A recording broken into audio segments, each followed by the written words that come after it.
When we think about the United Nations, then we think about exactly that. An organization, a political organization bringing the nations together. And that sounds like something commendable. And the question is that all that there is behind it? Do you remember that at the Tower of Babel, God separated the nations? Now, if you look at the headquarters of the United Nations in New York, this is really quite a fascinating building.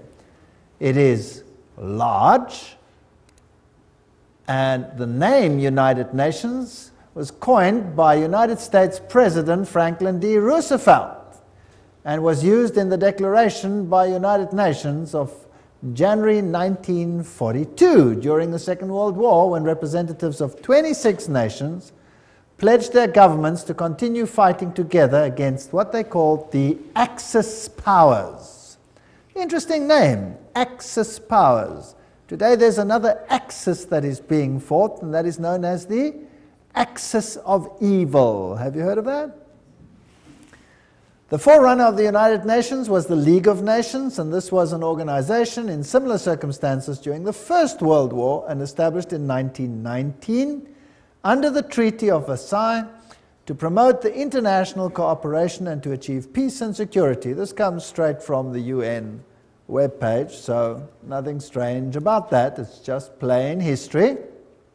Some more from that. In 1945, representatives of 50 countries met in San Francisco at the United Nations Conference on International Organizations, and they drew up a United Nations Charter.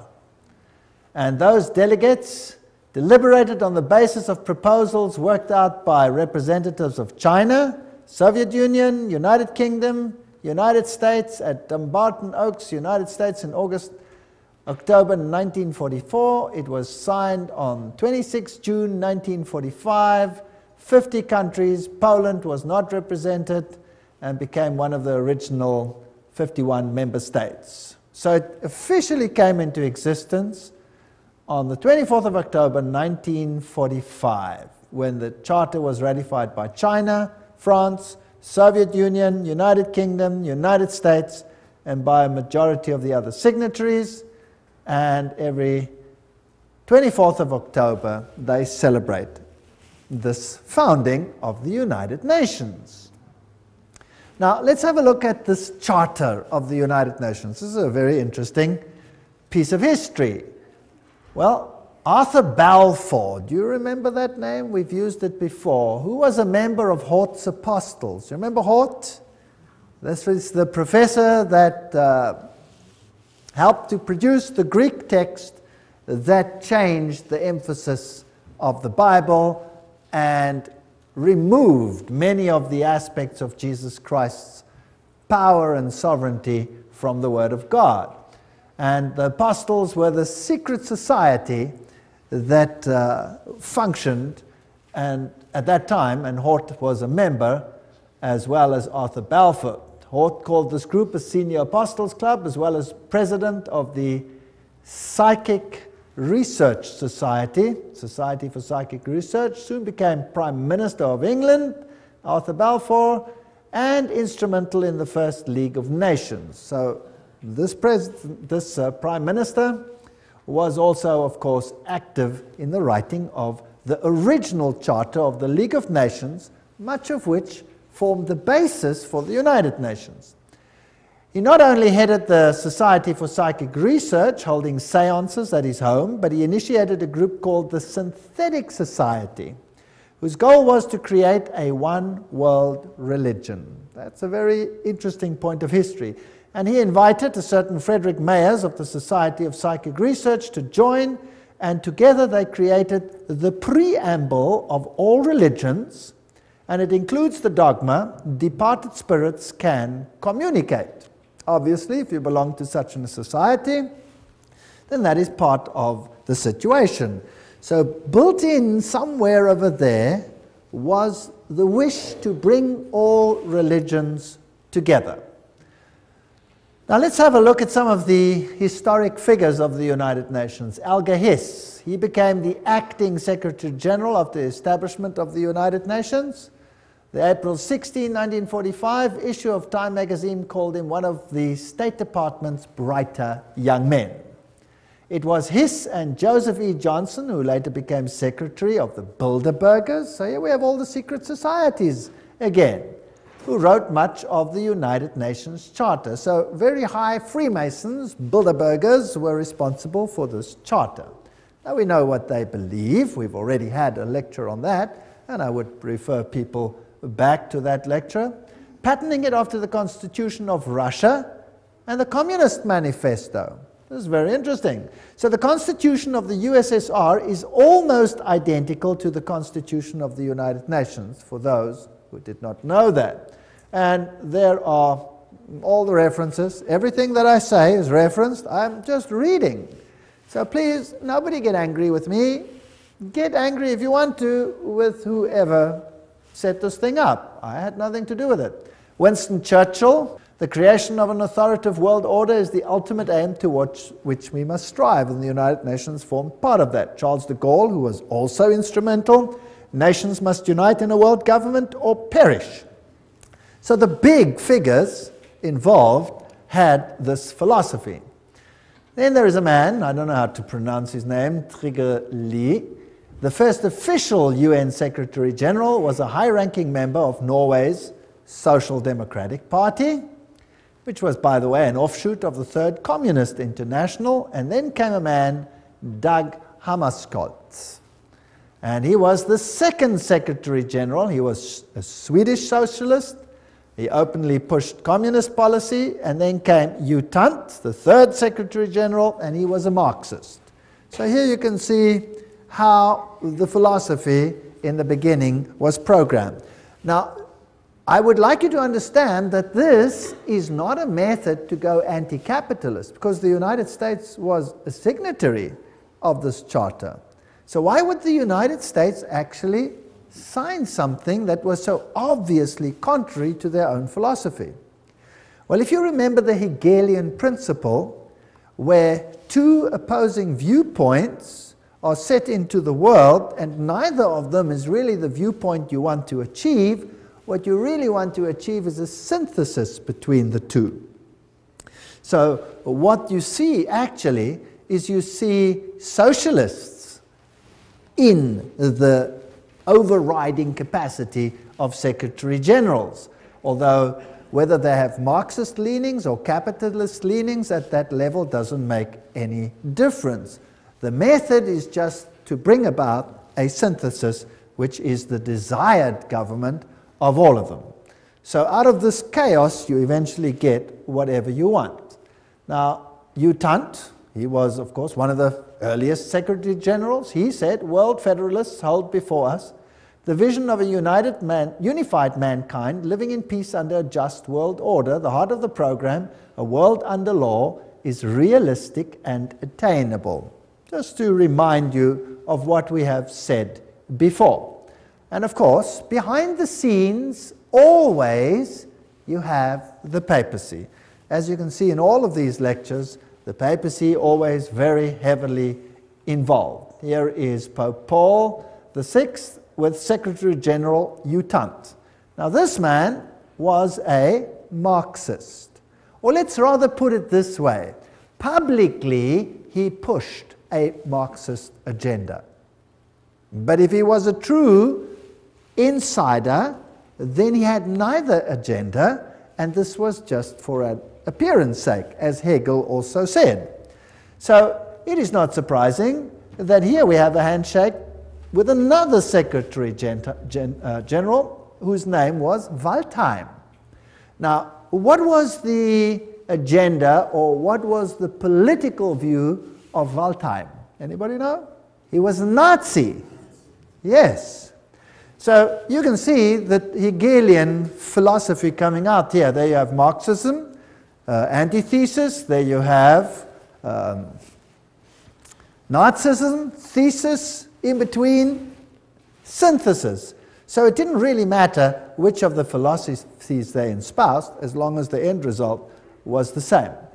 Pope Paul VI, by the way, is the first one to introduce this bent cross or broken cross. Let's read about what this means. Pope Paul VI wrote a papal encyclical that called on the nations to abandon sovereignty to form a world government. So the Pope himself was behind this and actually called for such a government. And about this twisted cross, here's the quote for you.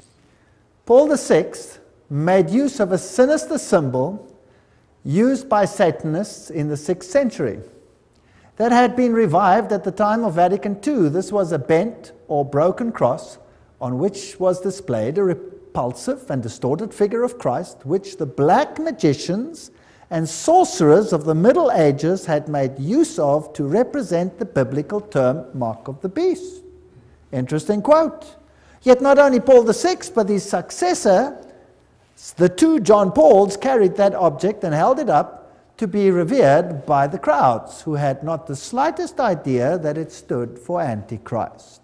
So that's a quote that's very interesting about the broken cross and what it stands for. So these are the figures behind, or the movers of the United Nations. A pope calling for such an order, the Secretary Generals picking it up, reiterating it on both sides of the political divide so that it would seem fair to both sides of the philosophy. Now, what about the spiritual aspect?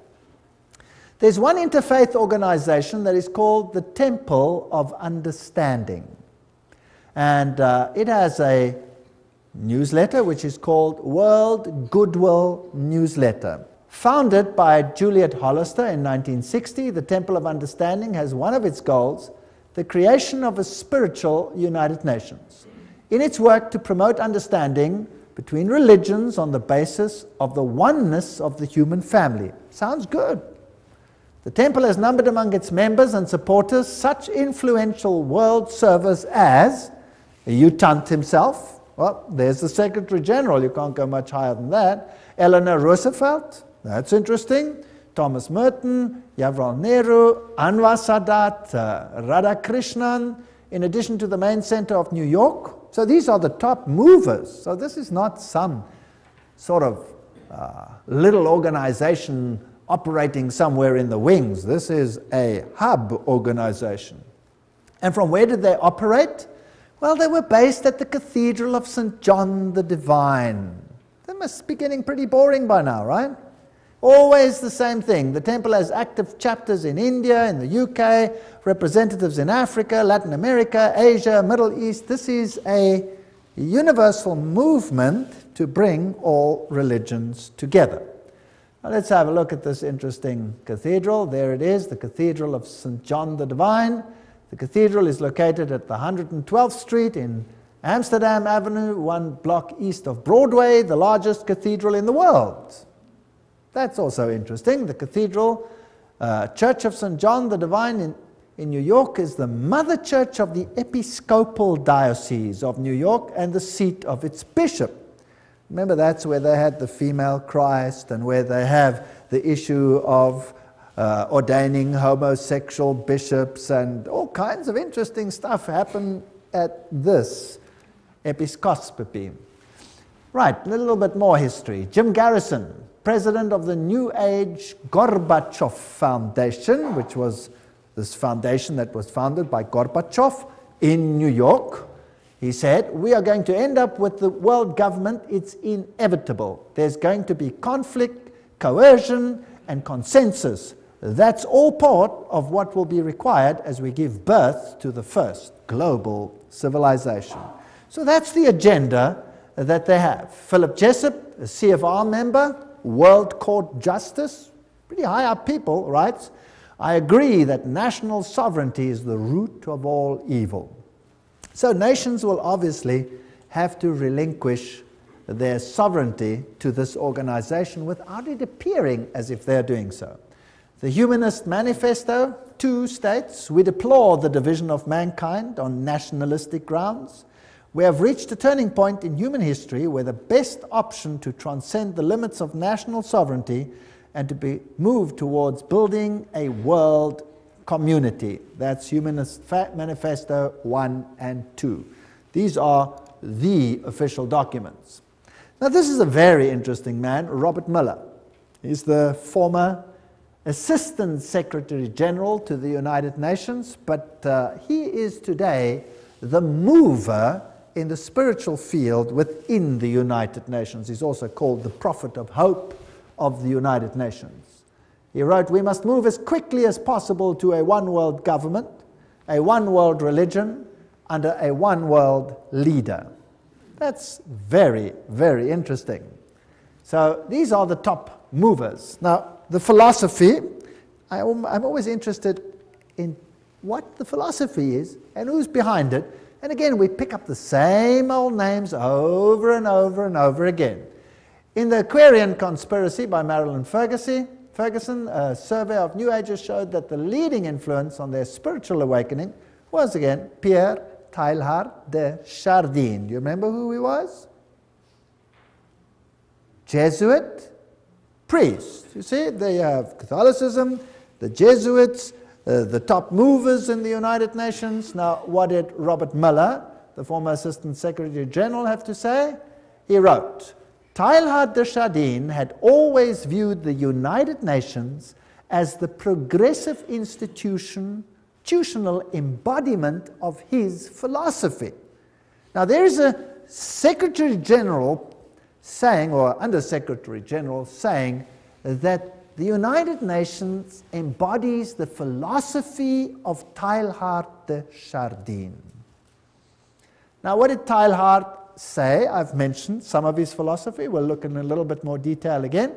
Teilhard wrote, "Although the form is not yet discernible, mankind tomorrow will awaken to a pan-organized world." Pan-organized world. Well, okay, what else do you have to say? Teilhard de Chardin influenced his companion, Father de Brevery, who inspired colleagues who started rich process of global and long-term thinking in the United Nations, which affected many nations and people around the world. Robert Mueller says, "I have myself been deeply influenced by Teilhard." So the Under-Secretary General of the United Nations, who's today entrusted with the spiritual aspects of the United Nations, plus its education program, says he's influenced by Teilhard de Chardin. And Robert Mueller writes, "Most of all, they taught me happiness." His work, he says, "Any Teilhardian will recognize in this the spiritual transcendence which he announced so emphatically as the next step in our evolution." So there's going to be a spiritual transcendence from what appears to be political over to the spiritual. All right, we've already seen in a previous lecture that he was a French Jesuit priest, a eugenist, a Marxist, a pantheist, a evolutionist. He might have even been involved in the Piltdown hoax. He was a humanist and a proponent of a one-world government, and he's the father of the New Age. So he's a very prominent man, seems to have been very busy. He dreamed of humanity merging into God and each realizing his own godhood at the Omega point. This belief has inspired many of the New Age leaders. In fact, Chardin is one of the most frequently quoted writers by leading New Age occultists. That we've had too when we discussed the New Age movement. But just to remind you, so we can merge into God. This is what the man looks like. This comes straight from the Jesuit web pages themselves. And they'll talk about his evolutionary synthesis, world of the mind and spirit, physical world with the world of mind and spirit, a union of those. And here are a few of his quotes. Just to go into a little bit of detail, this is the spirit of the philosophy of the United Nations. Interesting. "It is a law of the universe that in all things there is prior existence. Before every form there is a prior but lesser evolved form. Each one of us is evolving towards Godhead." So we are all becoming God. Wonderful philosophy. What I'm proposing to do is to narrow that gap between pantheism and Christianity by bringing out what one might call the Christian soul of pantheism, or the pantheist aspect of Christianity. That's fascinating. So God is in everything. God is not a separate entity. We ourselves are God, or part of God. If you are a pantheist, that's what you believe. I can be saved only by becoming one with the universe. That's pantheism. It's also the philosophy of Buddhism. I believe the Messiah whom we await, whom we all without any doubt await, is the universal Christ, that is to say, the Christ of evolution. Right, that's Teilhard de Chardin's philosophy. Isn't that interesting? So, unfortunately, I cannot agree with one single iota of that philosophy. It's not biblical. In fact, it's blasphemous.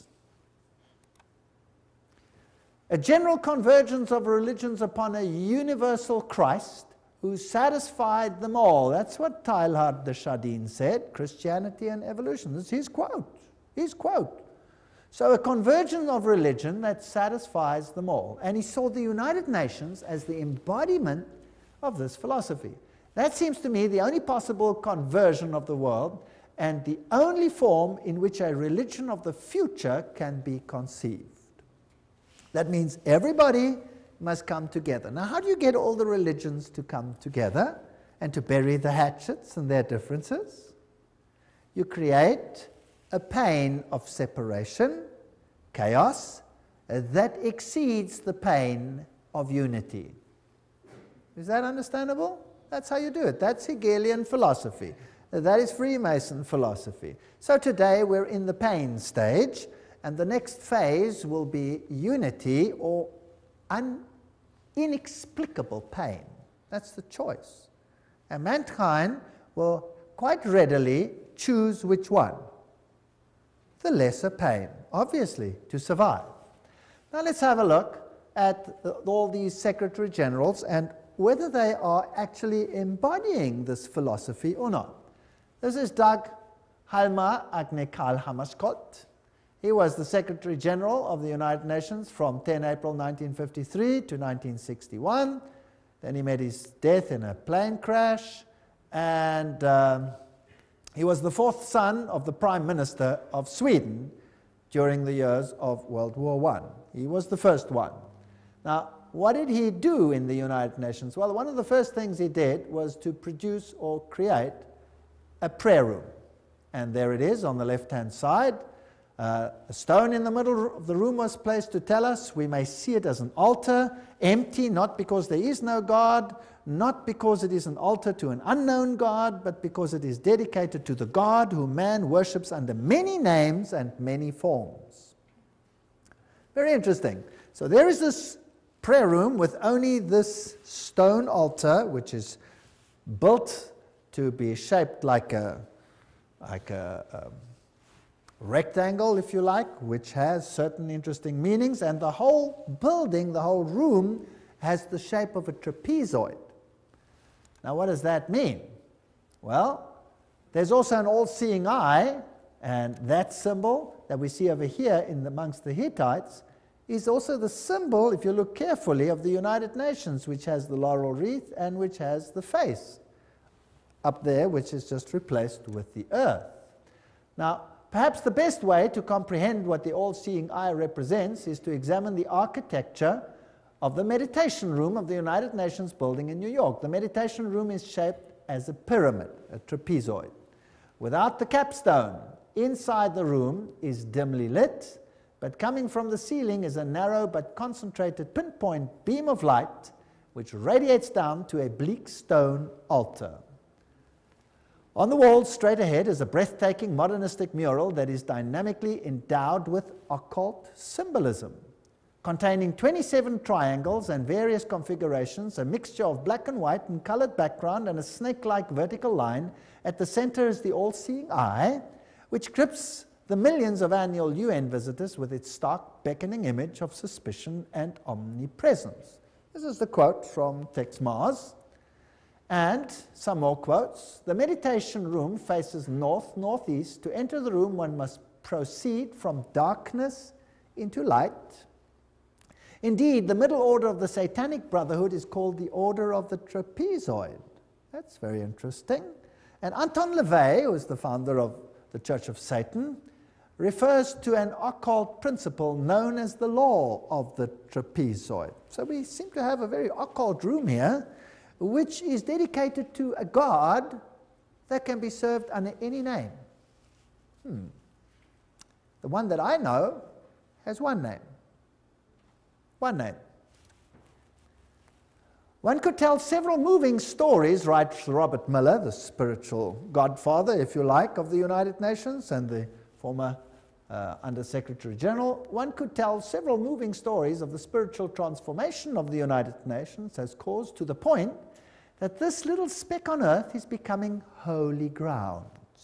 For example, the rational intellectual economist Dag Hammarskjöld found God at the United Nations and inspiration for his work as a world servant in the mystics of the Middle Ages. Oh, so he didn't find it from the Bible, he found it where? From the mystics. Towards the end of his markings overflow with spirituality and mysticism. There you are, the words of the United Nations themselves, or their representatives, telling us how this inspiration came about. Now let's go back a little bit to Foster and Alice Bailey. These were Alice A. Bailey, the one who received dictated messages from Dwal Kul and who is known as the prophetess of the New Age. They started a group called World Goodwill, an official non-governmental organization within the United Nations. The stated aim of this group is to cooperate in the world of preparation for the reappearance of the Christ. So the United Nations, in other words, is an organization preparing to get all the governments together, yes. But that is just on a political level. The agenda behind it is to bring all the religions together and to prepare it for the coming of Christ. Which Christ? Not Jesus Christ, but the cosmic Christ, because Jesus Christ is not coming, as we will see in a future lecture, to do what they think is going to happen. Their Christ wants to have a kingdom here on earth, but God says, my kingdom is not of this earth. Now, let's have a look at this man, Robert Miller. There he is, Dr. Robert Miller, former Assistant Secretary General of the United Nations, Chancellor of the United Nations University of Peace, and he's chairperson of the Peace Party 2000. He's a very prominent man. What does he write? Robert Miller. Decide to open yourself to God, to the universe, to all your brethren and sisters, to your inner self, to the potential of the human race, to the infinity of your inner self, and you will become the universe. You will become infinity, and you will at long last, you will be at long last your real, divine, stupendous self. There you have the same philosophy. So what is he saying? That we can become gods. All right, so that is the mover and the shaker of the philosophy of the United Nations. Robert Miller writes in World Core Curriculum the following. Now this is stunning. The underlying philosophy upon which the Robert Miller School, now what is the Robert Miller School? We'll have to come to that. Robert Miller School is the education program for the entire world as will be enforced by the United Nations. That's scary. Let's read on. The underlying philosophy upon which the Robert Miller School is based will be found in the teachings set forth in the books of Alice A. Bailey. Hello? The books of Alice A. Bailey were published originally by Lucifer Publishing Company, which, because of all the flack, they changed to Lucis Trust. Isn't that correct? The school is now certified as a United Nations associated school providing education for international cooperation and peace. Okay, this is big business. So the philosophy is based on Luciferian channeled writings preparing for the coming of Lucifer. And remember what they said. They were quite open about it. Alice A. Bailey claimed evidence of the growth of human intellect along the needed receptive lines for the preparation of the new age can be seen in the planning of various nations and in the efforts of the United Nations to formulate a world plan. From the very start of this unfoldment, 3 occult factors have governed the development of all these plans. Now, can you see why I call the lecture the UN and the occult agenda? Because Alice A. Bailey says there were 3 occult plans, and Robert Miller says, yes, we follow the writings of Alice A. Bailey. She did not spell them out, but she did state, within the United Nations is a germ and seed of a great international and meditating reflective group, a group of thinking and informed men and women in whose hands lies the destiny of humanity. Ooh. This is largely under the control of many fourth-ray disciples, if you could but realize it, and their point of meditative focus is the intuitional or Buddhic plane, the plane upon which all hierarchical activity is today to be found. That's about as occult as you can get. What she is saying is that the inner core of the United Nations is controlled by people who are under the control of Lucifer. That's what she's saying. She's saying it's demonic. And it's out of her words, not mine. I'm just reading. That's what's such fun about all of this. Helena Petrovna Blavatsky, founder of Theosophy. She was the forerunner, of course, of the Bailey books. And Theosophy was then taken over by Annie Ward Besant over here, and then taken over by Alice A. Bailey. And here is the great invocation that has to be read and learnt by every child in the future. From the point of light within the mind of God, let light stream forth into the minds of men, let light descend on earth. From the point of love within the heart of God, let love stream forth into the hearts of men. May Christ return to earth. But this Christ is not Jesus Christ. From the center where the will of God is known, let purpose guide the little wills of men. Oh, how neat. It's so derogatory. The purpose which the masters know and serve. What arrogance. From the center which we call the race of men, let the plan of love and light work out, and may it seal the door where evil dwells. This is interesting. Which door is to be sealed where evil dwells? Well, if you know occult science, you'll know that they call light darkness and darkness light, and they say that Jesus is the evil one. We read all those quotes when we did the lecture on that issue. May it seal the door where evil dwells. Let light and love and power restore the plan on earth. Restore what plan? Restore whose plan? And who made it so that it is not restored? Well, who separated the nations? God separated the nations. What is the focus of the United Nations to? Unite the nations. So they want to restore that which the, in inverted commas, evil one happened to mess up with one brilliant move of confusing the languages. Well, just goes to show, one word of God and he's confused for 4,500 years. Who's really in control here? Well, here's Annie Besant in her 33-degree Freemason regalia.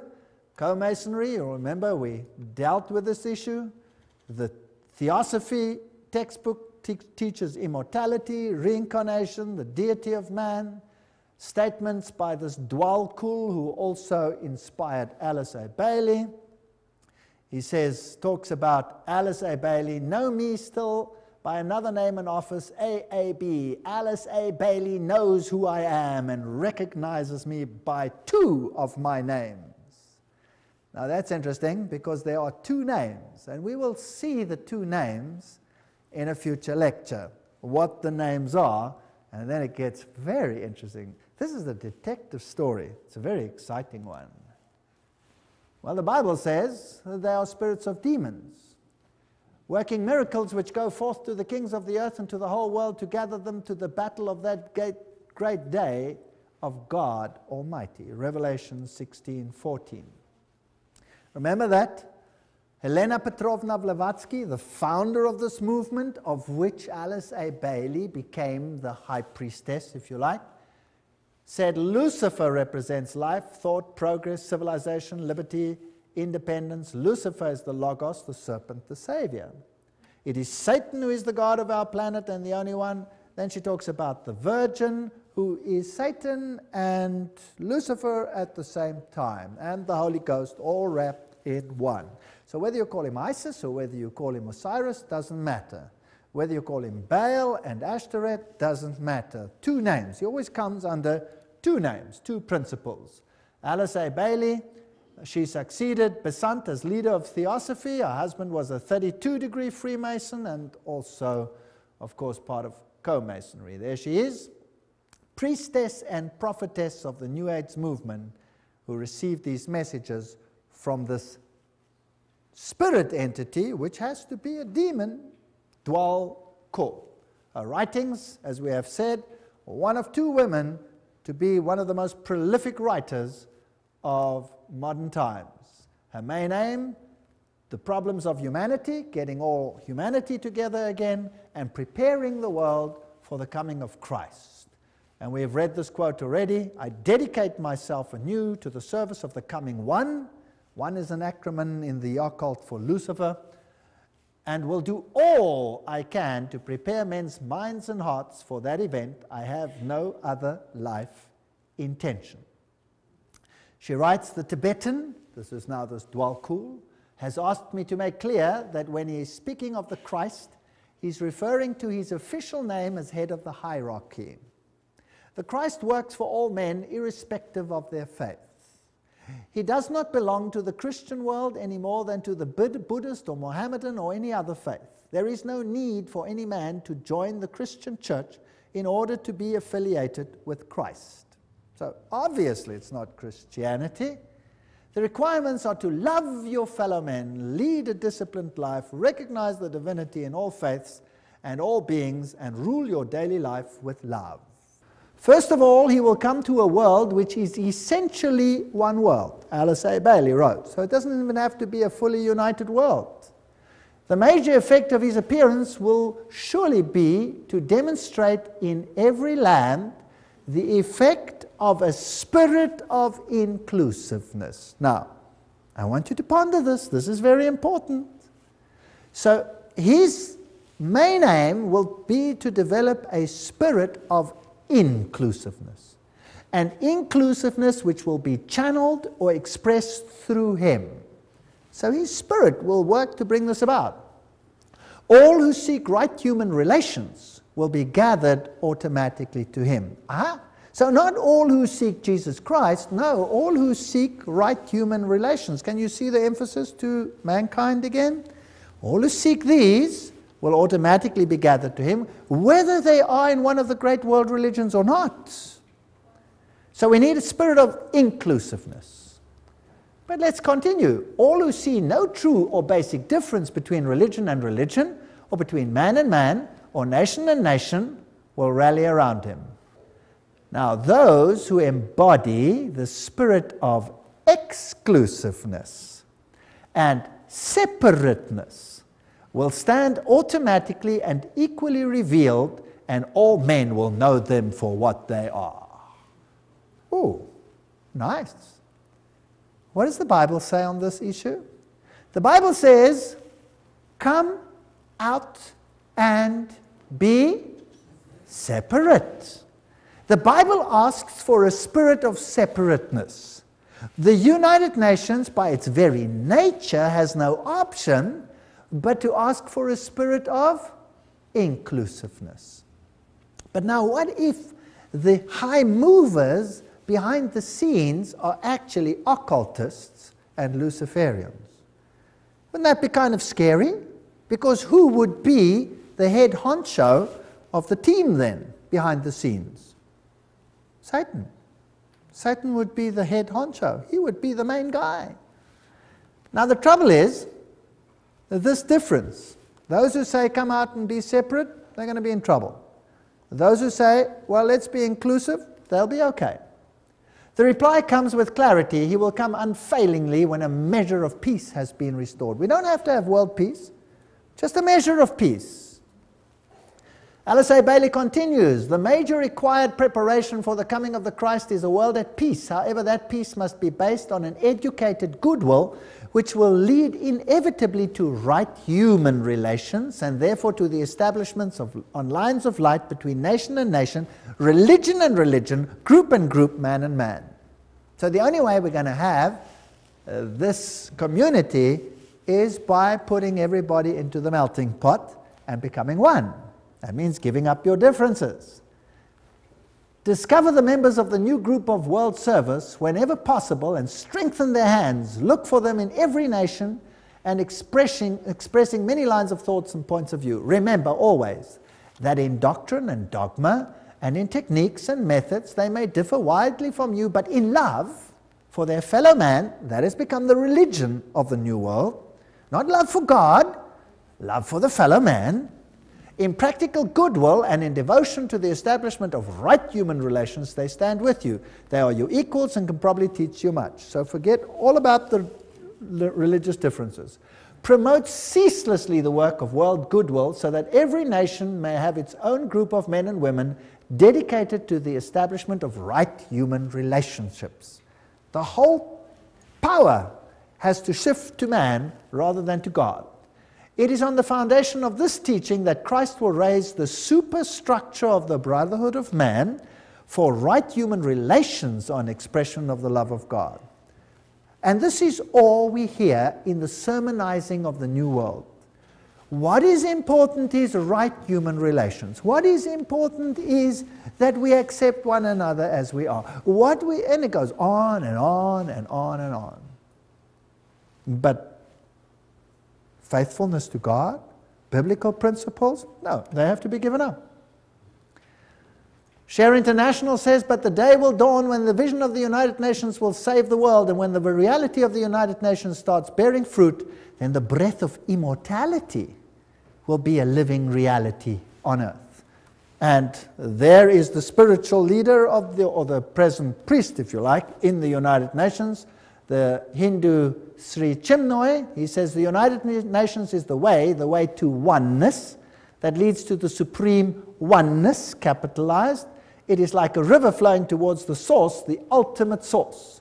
And the United Nations becomes for us the answer to world suffering, world darkness, world ignorance. The inner vision of the United Nations is the gift supreme. And this will be realized no matter how many years it takes. The Dalai Lama says in the sphere of international relations, the sense of greater shared responsibility is particularly needed. Today, when the world is becoming increasingly interdependent, the dangers of irresponsible behavior have dramatically increased. Unless we realize that we now are part of one big human family, we cannot hope to bring about peace and happiness. So all the world leaders are saying these things. And the United Nations, with its symbolism of this ancient laurel wreath around a globe, is nothing other than the emulation of an old pagan ideal, which Lucifer once more wants to realize in the world that we live in today.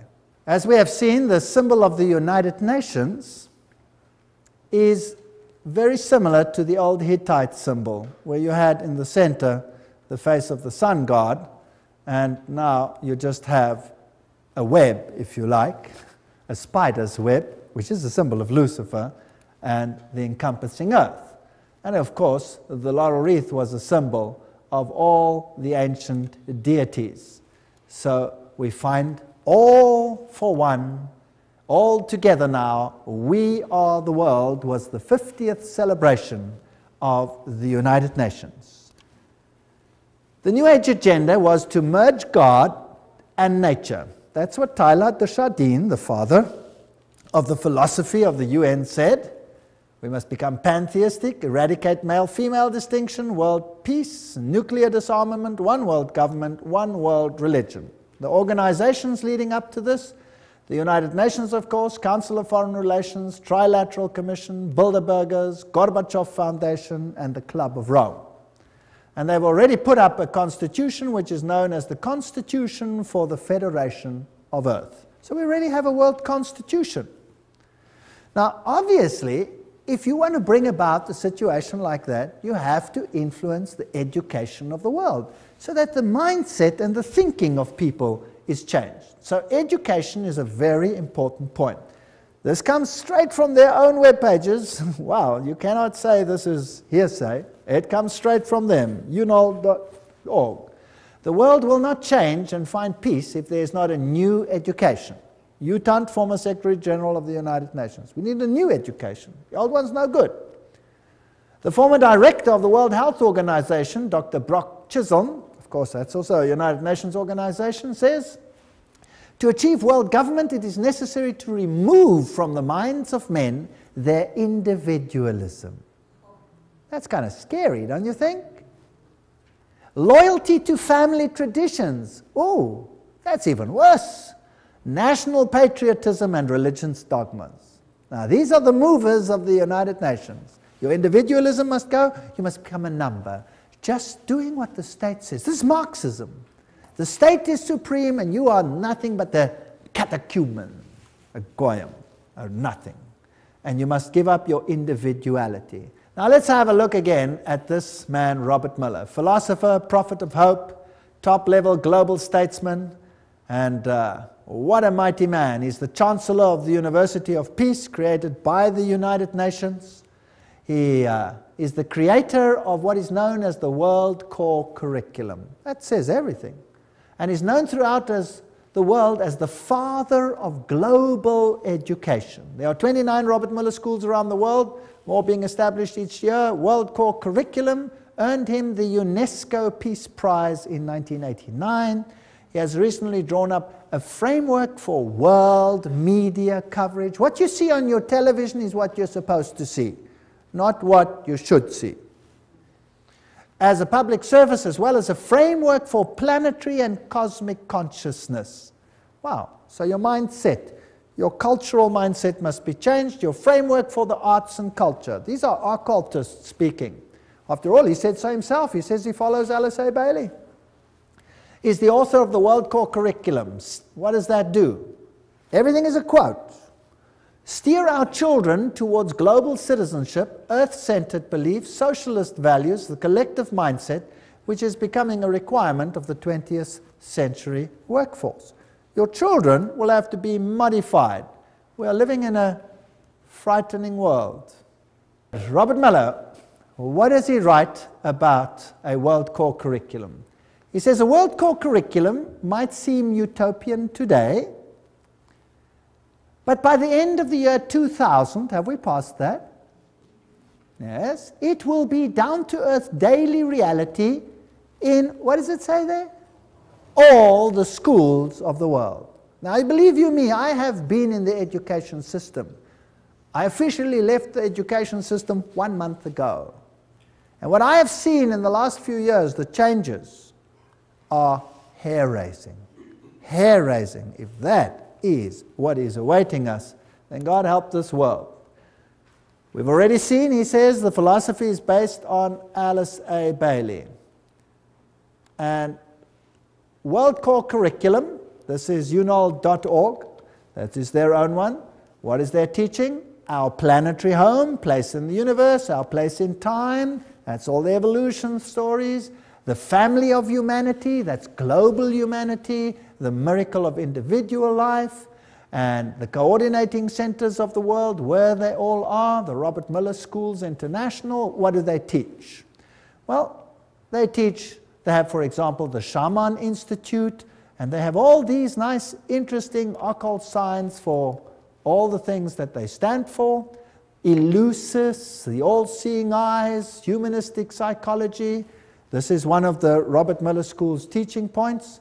Here is Franco, a shamanic facilitator, astrology, sacred circle operator, author of Initiation and Astro Shamanism. He talks to inner guides. What else?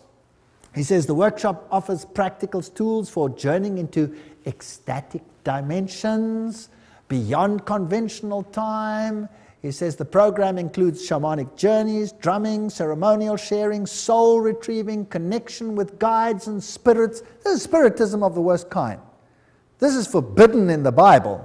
No wonder the Bible is not part of this organization's book. Robert Miller says, at the world level, the UN has adopted a world economic development strategy. Food, agriculture, there's a world food plan, a world health plan, a world literacy plan, a world employment plan, a world industry plan. They've got every single detail of our lives sewn up. Now, another organization that's very important is UNESCO. And let's just look at UNESCO. It's a sub-organization of the United Nations. Julian Huxley is the former director of UNESCO.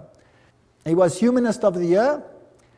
He's a theistic philosopher, member of the Communistic Colonial Bureau of British Fabian Society, and signer of the Humanist Manifesto too.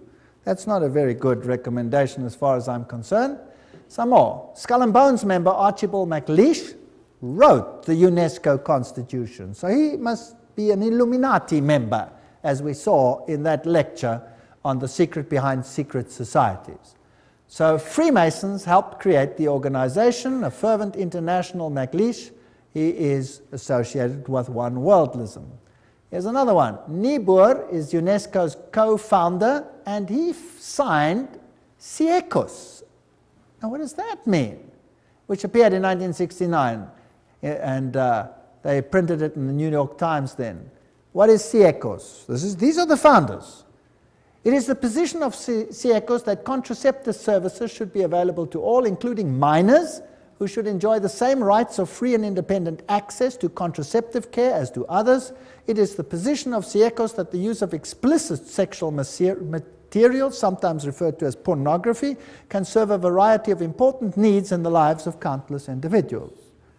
These are nice people up there in the United Nations. No wonder now it is forced curriculum at even junior schools to have explicit sexual details explained, all in the names of preventing sexual diseases, with the most strange and lewd acts which have to be performed. In fact, our universities are granting honorary doctorates to those who are the most perverse on the stage. Yes. Huxley, who was the initial chairman, in its educational program can stress the ultimate need for world political unity, familiarize all people with the implications of transfer of full sovereignty, and etc., etc. So these people are all birds of a feather. UNESCO explains, if UNESCO is attacked on the grounds that it is helping to prepare the world's people for world government, then it is an error to burst forth with apologetic statements and denials. Let us face it, the job of UNESCO is to help create and promote the elements of world citizenship. When faced with such a charge, let us by all means affirm it from the housetops. That's what UNESCO says itself. So they're not denying anything.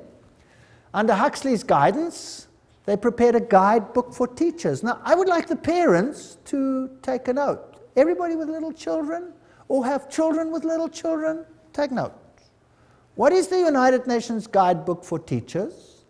It says, reminds them that the destruction of a child's love of country and patriotism is the first step in educating that child for world citizenship. Now let's have a look at what the guidebook contains. Volume 5, page, on the opening page. In the classroom with children under 13 years of age, before the child enters school, his mind has already been profoundly marked, often injuriously by earlier influences, first gained, however dimly, in the home. Oh, that's interesting. So this must be changed. Who's putting these thoughts into the minds of children then? The parents. That must be changed. So UNESCO's aim is to change the mindset of your children, to turn it against any values that the parents might instill in the mind of that child. Isn't that breaking the fifth commandment, yes or no? Honor your father and your mother that you may have a long life. Isn't this breaking the fifth commandment? I think it is. On page 8, the teacher is told, the kindergarten or infant school has a significant part to play in the child's education. Not only can it correct many of the errors of home training, but can also prepare the child for membership at about age 7 in a group of his own age and habits, the first of many such social identifications that he must achieve on his way to membership in a world society. Aha, the kindergarten.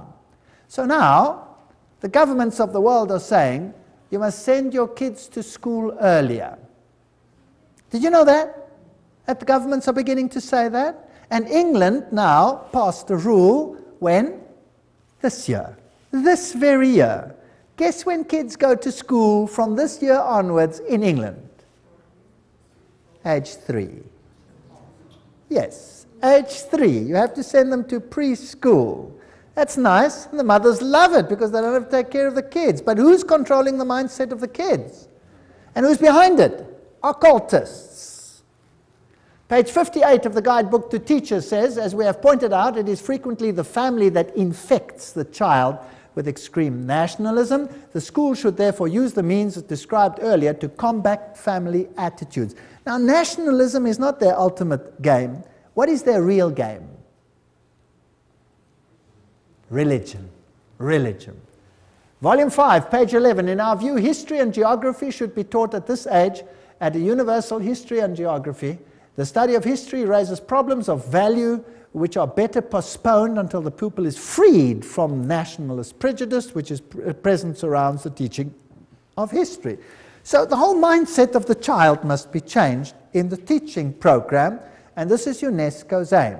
Not a very, well, noble aim, I don't think, because the authority of religion and parents, especially Christian religion, will be undermined. Now another organization comes in, this is called the Finhorn Organization, and they promote ecological health and prosperity. Have you heard much about ecology in the world today? Yes. Now again, we have to find the links. You always have to do some detective work. Because Francis, this is Francis of Assisi, connected with nature, Pope John Paul II named him the patron saint of ecology. Now, St. Francis was the roommate of Ignatius Loyola, the Jesuit founder, just for interest's sake. It is on St. Francis Day that thousands of people flock to St. John the Divine, oh, how boring, Cathedral for the blessing of the beasts. Also, occultist Robert Miller, that's now the Under-Secretary General of the United Nations, former one, informs us that Francis has been declared patron saint of the United Nations. The Pope does it, United Nations follows. Who's really in control? The Pope. And there he is. If you want to, you can pray to him. If you don't want to, you can ignore it. The UN Secretary General U Thant formed the organization Planetary Citizens with New Age activist Donald Keyes. Now we're getting the links. There's the top man of the United Nations with Donald Keyes. Planetary Citizen is now a global government organization within the UN specifically devoted to preparing people for the coming of a new culture. Now, let's go on with Donald Keyes. He's together with U Thant. Donald Keyes has been actively involved in Finhorn. Have you got the link? United Nations, Secretary General U Thant, Donald Keyes, Finhorn.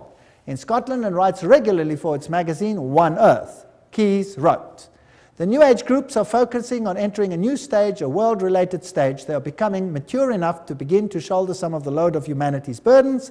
The spread of New Age values as unifying yeast in the human loaf may be the critical ingredient for successful emergence from the 1980s onwards. Now let's see what Finhorn is all about. Here we go. Their logo is the flame of Lucifer. They use occult symbols, they use the lotus flower, they talk about divinely ordinary, divinely human. So what are they saying? We're God, and God spoke to me. Now who's that God that speaks to them? Well, let's ask their spokesman. This is David Spangler. There's one of his books, Parent as Mystic, Mystic as Parent. So this is what your education is going to do to your kids. Do you know that? David Spangler, co-director, spokesperson for Finhorn community in northern Scotland. That's what he looks like today. Let's see what he says. He writes in the Reflections of Christ, the true light of Lucifer cannot be seen through sorrow, through darkness, through the rejection. The true light of this great being can only be recognized when one's own eyes can see with the light of the Christ, the light of the inner sun. Lucifer works within each one of us to bring us to wholeness. And as we move into the new age, which is the age of man's wholeness, they love that word, wholeness. Each of us in some way is brought to the point which are termed Luciferic initiation. The particular doorway through which the individual must pass if he is to come fully into the presence of his light and wholeness, Lucifer comes to give us the final gift of wholeness. So who are these people actually worshipping? Lucifer, directly. Lucifer prepares man in all ways for the experience of Christhood. Oh, we become Christ. And Christ prepares man for the experience of God. But the light that reveals to us the presence of the Christ, the light that reveals to us the path of Christ, comes from Lucifer. He is the light giver. He is aptly named the morning star because it is his light that heralds for man the dawn of a greater consciousness. David Spangler. There he says it, straight out. David Spangler writes, we can take all the scriptures and all the teachings and all the tablets and all the laws and all the marshmallows and have a jolly good bonfire and marshmallow roast because that is all they are worth. Okay. I don't think they like the Bible very much or the law of God. These are the movers and shakers of the United Nations. They're waiting for a new economic order. Well, I'm not going to go into those details. We affirm that the economy of all nations is a seamless web. They want to join it together, and a new international economic order. That's World Goodwill Commentary, all there by itself. We, the members of the United Nations, solemnly proclaim our united determination to work urgently for the establishment of a new economic international order. The whole world is going to be controlled at every single level by these people. A complete change in the world's financial and economic order is imperative. Benjamin Cream, spokesman for Maitreya.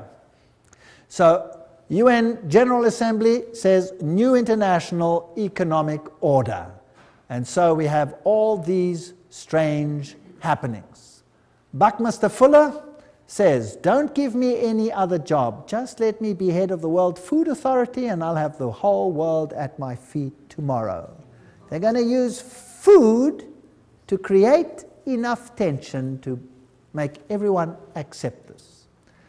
Benjamin Cream also wrote, the industrialists, economists, administrators of great experience and achievement who with a hierarchy, that's a bunch of demons by the way, have worked out plans and blueprints which will solve the redistribution problems of the world when the political will is there to implement them. So that means when they start stealing from those who have and give it to all the others. Maitreya himself, this New Age Christ. The UN is the major hope of the world. In its interrelationships we can see democracy writ large, the symbol for the expression of God's will that men call goodwill. With the advent of the Christ, this goodwill will bring all men and all nations into correct relationships and create the necessary circumstances for the expression of that synthesis which will be the outstanding keynote of the coming civilization. In this vast enterprise, the UN will play a major role. Remember Revelation 17? The 10 horns you saw are 10 kings who have not yet received a kingdom, but for 1 hour will receive authority as kings along with the beast. They have one purpose, to give their power and authority to the beast, and they will make war against the Lamb. 10 regions, according to Gary H. Carr, the Club of Rome divided the world into and wrote the new constitution. And we have this new civilization, and it was held at the Fairmont Hotel, Masonic Auditorium in San Francisco. Conference document says, we are experiencing the birth of a first global civilization, a historic, timely global initiative, 1995. And there it was, and they were ready for it. CIA, NATO, MI5, CRI, all of these have occult symbols in them, which we don't have to go into details. The Trilateral Commission, the 666, the 666 is in the Federal Reserve. SSS, that was the original 6th letter of the Greek alphabet. F is the 6th letter of our alphabet. This all spells 666. Now, what about these world religions? Now, this is the crux of the matter. And if we can concentrate on this issue tonight, this will be the hub of what is going to happen. Was it not inevitable that the UN would sooner or later also acquire a spiritual dimension? That's what Robert Miller says, the big man behind world education, world media, University of Peace, all of these things. Robert Miller writes, there's a famous poster which shows Christ knocking at the tall United Nations building, wanting to enter it. I often visualize in my mind another, even more accurate painting, that of the United Nations, which would be the body of Christ. Interesting. Doesn't Christ say, my kingdom is not of this world?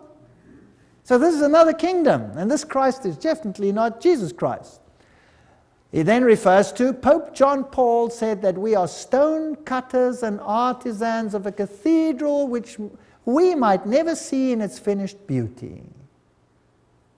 This is Masonic language that Pope John Paul II is talking about.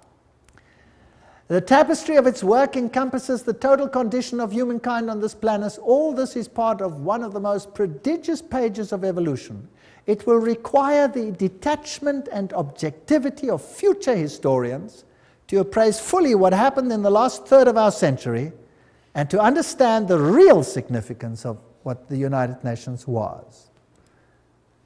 No human force will ever be able to destroy the United Nations. Very interesting. For the United Nations is not a mere building or a mere idea. It is not a man-made creation. This is Robert Miller speaking, former Under-Secretary General of the United Nations. If it wasn't man-made, then who made it?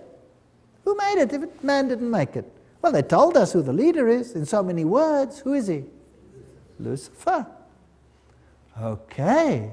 The United Nations is the vision light of the absolute supreme Masonic signal language, which is slowly, steadily, and unerringly illuminating, you know the buzzwords by now, the ignorance, the night of our human life. The divine success and supreme progress of the United Nations is bound to become a reality. At his choice hour, the absolute supreme will ring his own victory bell here on earth through the loving and serving heart of the United Nations. Wow, this is a bomber. He's going to ring his victory bell. Thank you, Robert Miller. What else do you have to say on the issue? Decide to open yourself to the potential of the human race, to the infinity of your inner self, and you will become the universe at long last, your real divine self. That really puts it all in the picture.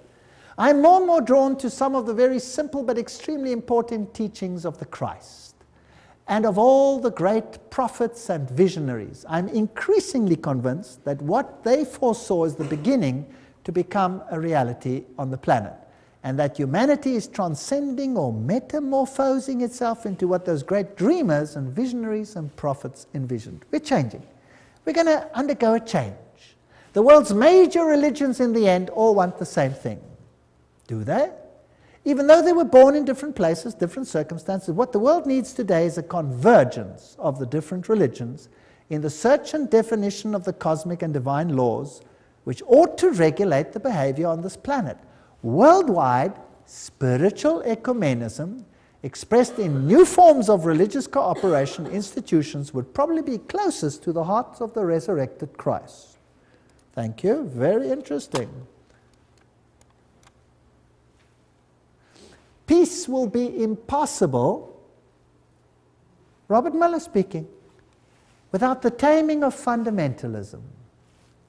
Through a united religion that professes faithfulness only to the global spirituality and the health of the planet. So fundamentalism has to be tamed. Let's start with Islam. Where do you think they will end? Certainly with Christianity.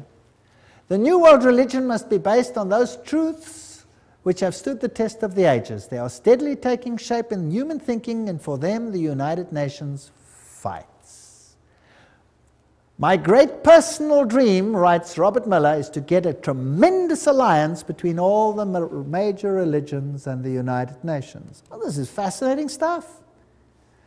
There will not be any dissociation between the universal church and the sacred lodge of all true Masons and the inner circle of the esoteric society. That said Alice A. Bailey. Robert Miller says that's their philosophy. So there you have it. Freemasonry, Luciferianism. This is the kingdom on earth. June 1995, an Interfaith Summit conference was held in San Francisco for the purpose of uniting the world's religions into a global organizations the United Religions Organization. It's called UR. It will be an international, interreligious organization modeled after and affiliated with the United Nations, according to its literature, so it's Howard Dispatch Ministry. The URO launched its written charter in June 1997. The institution should be fully in place by June 2000, globally operational by June 2005. How far is that off? Oh, that's just around the corner. I get excited. Cooperating closely with the UN and its organizations to complement the UN's political, diplomatic, etc. The Interfaith Conference, Anglican Bishop William E. Swing issued the challenge for a new global civilization. He said, "We stand on the threshold of a new world order that may be defined either by an increasing polarization that fuels a spiral of escalating conflict and violence, or by growing global cooperation that calls the human race to work across national, ethnic, and religious boundaries to serve a larger global good." See where we're heading? Robert Miller, and this is very exciting, Dispatch magazine. "Do not worry if not all religions will join the United Religions Organization. Many nations did not join the UN at the beginning, but later regretted it and made every effort to join. It was the same with the European community. It will be the case with the world's religions, because whoever stays out or aloof will sooner or later regret it." Wow. Now, that's fascinating. Where are we going? Sooner or later regret it. This man over here is Joseph Reed. He's the Under-Secretary General of the United Nations currently.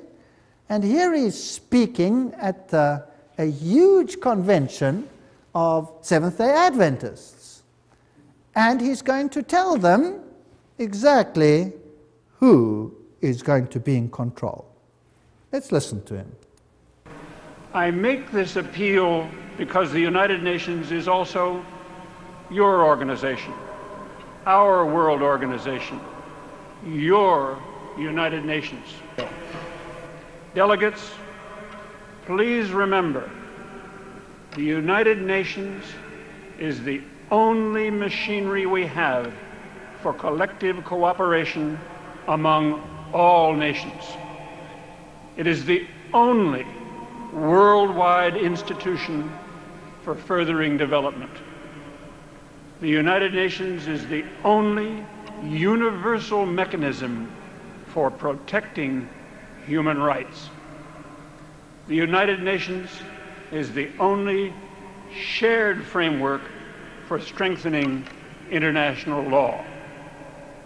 Delegates, the United Nations is not one of the luxuries of international life. The work of the United Nations is of vital importance for the betterment of life on our planet." That's very fascinating. The United Nations is also your organization. It is the only body for this, that, and the other. Now, that's not the speech he wrote. He read it for Kofi Annan, the Secretary General of the United Nations. Now, I have a problem. I don't want to be part of a Luciferian organization. I certainly don't want to be. That's just me, personally. The mystical tradition in the mainline denominations easily interact with those of the heathen religions of the world.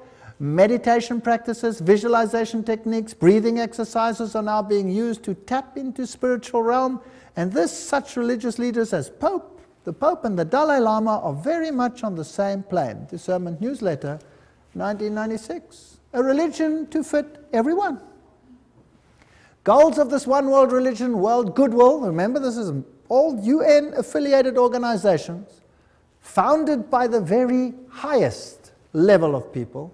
The churches and the world religions should indicate the unity within all facets of truth, which will provide a universal platform, one to which all men everywhere could give allegiance. Such a platform should include the truth that all men are divine. Thank you. Can we do that? Yes or no? I hope not. The truth that evolution governs the growth of the human being. I don't believe in that either. Each individual is a god. All men are divine, and the belief in evolution, the fact of immortality and of eternal persistence, reincarnation, arising from man's essential divinity.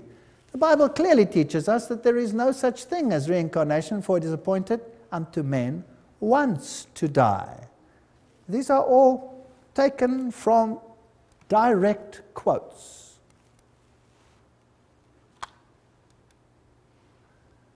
Preparation by men and women of goodwill is needed to introduce new values, new standards, and new attitudes, prepare for a coming world teacher, requirements of a new world order, and a reorganization of social structure. I want nothing to do with that.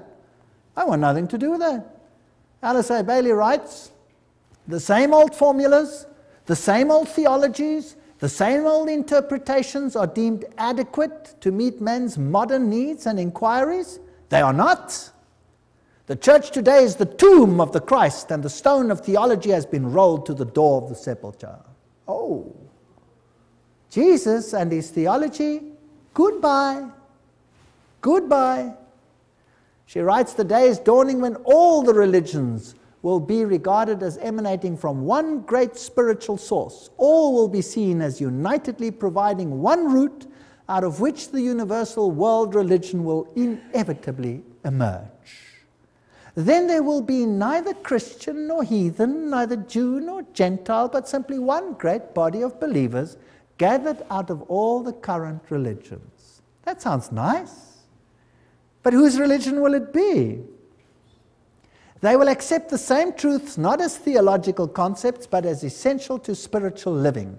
They will stand together on the same platform of brotherhood and of human relations. They will recognize divine sonship, will seek unitedly to cooperate with the divine plans. Such a world religion is no idle dream, but something which is definitely forming today. World Goodwill Letter, 1993, quoting it. These are United Nations organizations. So obviously, the world is going to move towards this unified platform, and there will be some who propagate a spirit of separateness. Is that correct? Can we see that emerging? And then there will be conflict. And Robert Miller says that those who do not want to go along with this will sooner or later come to regret it. So obviously we're heading for a clash.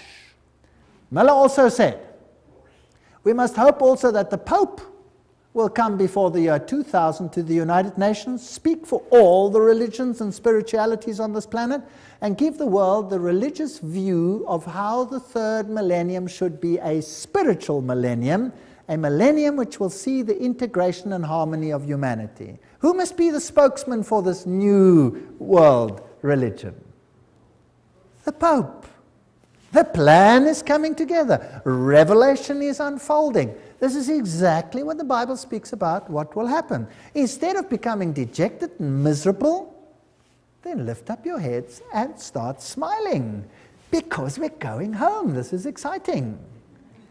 The world's major religions must speed up dramatically their ecumenical movement and recognize the unity of their objectives and diversity of their cults.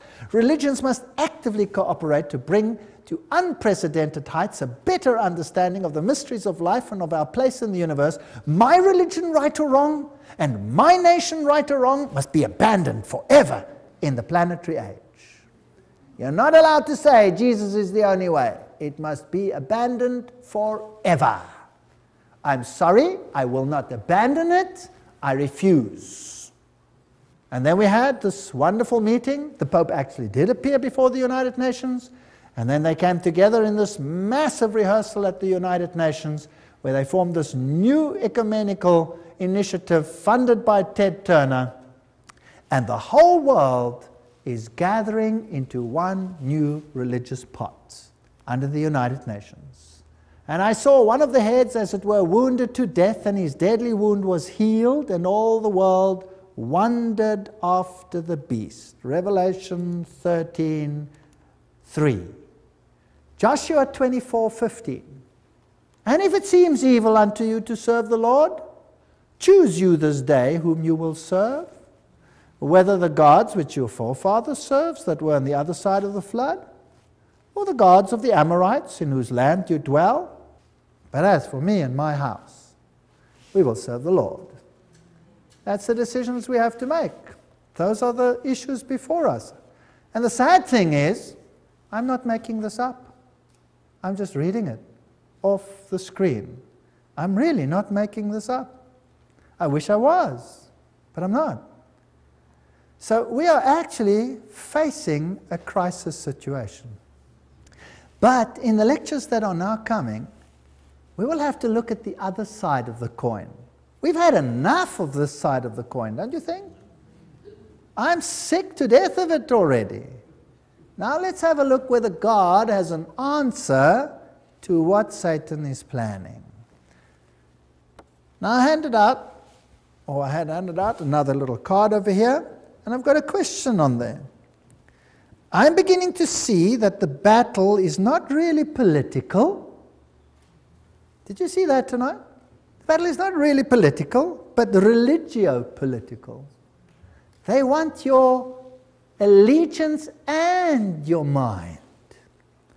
I see that the devil has it so set up that the whole world, and even if possible the very elect, are to be deceived and mesmerized by his devices. By God's grace, the second point, I do not want to be one of those that are deceived. I see that it is more than just being aware of the problem. I see that I will have to make a concerted effort to find truth and to become and remain undeceived. What is the only channel whereby we can find out the will of God? You tell me. The Bible. If God hadn't given us the Bible, we would be hopelessly at sea. Thank God, God gave us the Bible. What would we do without it? I wouldn't know where we're going. It would all seem logical. It would all seem okay. Everybody would be happy to climb onto this bandwagon, right or wrong. I want to know how Jesus will be victor in this controversy. All we've seen is Satan build up his kingdom. And that's exactly what the book of Revelation is about. I'm interested in learning more and to plan to attend the next lectures, because this is where the counter plan of God will start to be discussed. We're now going to go back to the Bible, and we're going to find out what God has in store for us.